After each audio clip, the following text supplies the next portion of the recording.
এই গুরু সৎগতির নতুন আলোচনায় আবার সকলকে প্রণাম জানিয়ে নিবেদন রাখছি। মাদক দ্রব্য শরীরের পক্ষে অত্যন্ত ক্ষতিকারক, তাই সকলেই মাদক থেকে দূরে থাকুন। আজকে আলোচনা করছি লবকুশের মুখে রামায়ণ গান। যেদিন রামচন্দ্র, লক্ষ্মণ, ভরত, শত্রুঘ্ন সকলেই লবকুশের বাণে মূর্ছাগত হয়েছিলেন, বাল্মীকি মুনি সেখানে ফিরে এসে সকলকে যেন আবার জীবিত করে তুললেন। রামচন্দ্র মুনিকে প্রণাম করে নিবেদন করলেন, মুনিবর, সেই ছেলে দুটোকে একবার নিয়ে আসুন। সেদিন বাল্মীকি মুনি রামচন্দ্রকে বলেছিলেন, প্রভু, আমি নিজে সেই ছেলে দুটোকে নিয়ে তোমার অযোধ্যার রাজপ্রাসাদে উপস্থিত হব। তুমি এখন তাদেরকে দেখার কথা বলো না প্রভু, তুমি যাও, তোমার যজ্ঞ সম্পন্ন করো। যখন যজ্ঞ সম্পন্ন হয়ে গেল, তখন বাল্মীকি মুনি প্রভু রামচন্দ্রের নিমন্ত্রণে লবকুশকে সঙ্গে নিয়ে অযোধ্যার রাজপ্রাসাদে উপস্থিত হলেন। বাল্মীকি মুনি সেদিন বলেছিলেন, প্রভু, এখানে রামায়ণ গানের অত্যন্ত প্রয়োজনীয়তা আমি মনে করছি, এখানে রামায়ণ গানের আবশ্যকতা আছে। রামচন্দ্র বলেছিলেন, তাই হোক, আপনার ইচ্ছাই পূর্ণ হোক। প্রভু রামচন্দ্রের নির্দেশে বাল্মীকি মুনি পথে রেখে যাওয়া সেই দুই ভাইকে সঙ্গে করে অযোধ্যার রাজপ্রাসাদে উপস্থিত হলেন। শুরু হয়ে গেল রামায়ণ গান। কি অপূর্ব বন্দনা করে লবকুশ, কি সুমধুর সুরে বীণা বাজিয়ে বাজিয়ে অপূর্ব নৃত্য প্রদর্শনের সহিত রামায়ণ গান শুরু করলেন। প্রথমে গাইলেন আদিকাণ্ড। আদিকাণ্ডে রামায়ণের জন্ম। তারপরে এলো অযোধ্যাকাণ্ড। অযোধ্যাকাণ্ডে প্রভু রামচন্দ্রের সঙ্গে ভরত, লক্ষ্মণ, শত্রুঘ্নের বিবাহ। তারপরে কি সুন্দরভাবে গেয়ে চললেন অরণ্যকাণ্ডে, প্রভু রামচন্দ্রের বনবাস, সঙ্গিনী সীতা, লক্ষ্মণ ঠাকুর, কত মুনি আশ্রমে যাওয়া আসা, কত প্রেম, কত ভালোবাসা, কত শ্রদ্ধা বিনিময়। তারপরে এলো কিষ্কিন্ধা কাণ্ড। কিষ্কিন্ধা কাণ্ডে ওই যেন বালিকে বধ করলেন আর সুগ্রীবের সঙ্গে মিত্রতা পাতালেন প্রভু রামচন্দ্র। তারপরে এলো সুন্দরাকাণ্ড।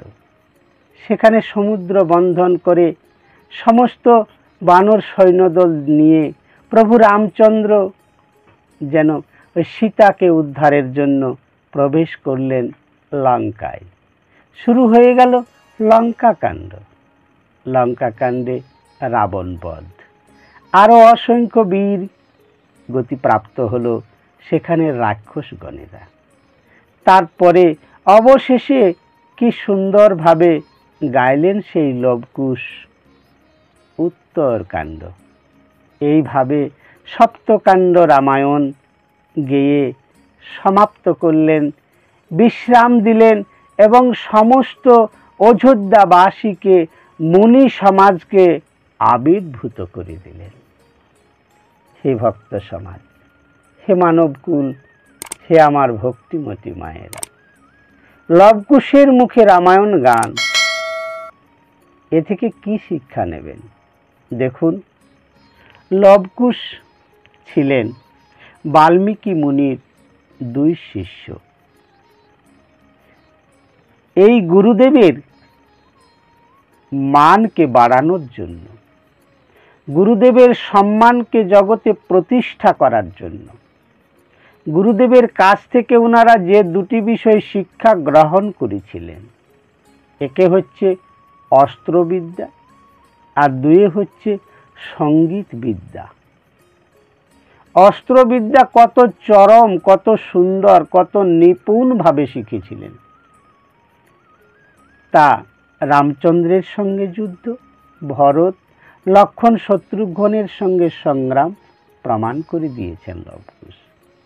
বাল্মীকি মুনি গুরুদেব হিসাবে কতটা নিপুণ, কতটা দক্ষ, তাকে প্রতিষ্ঠা করার জন্য, ওনার মানকে জগতে সম্মানের সহিত সমস্ত মানবকুলের হৃদয়ে গেঁথে দেওয়ার জন্য লবকুশ গাইলেন অপূর্ব রামায়ণ গান।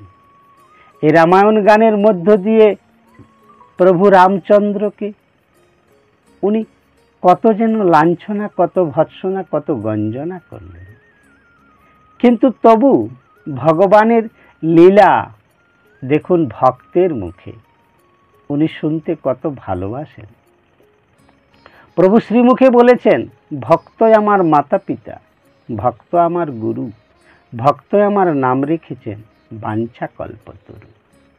এই যে লবকুশ, এনারা যদিও ভগবানের সন্তান, কিন্তু এনারাও তো ভগবানের ভক্ত। তাহলে ভক্ত মুখে নিজের গুণকীর্তন শ্রবণ করে উনি কতখানি আনন্দ পান, এখানে তাই প্রমাণ করা হয়েছে।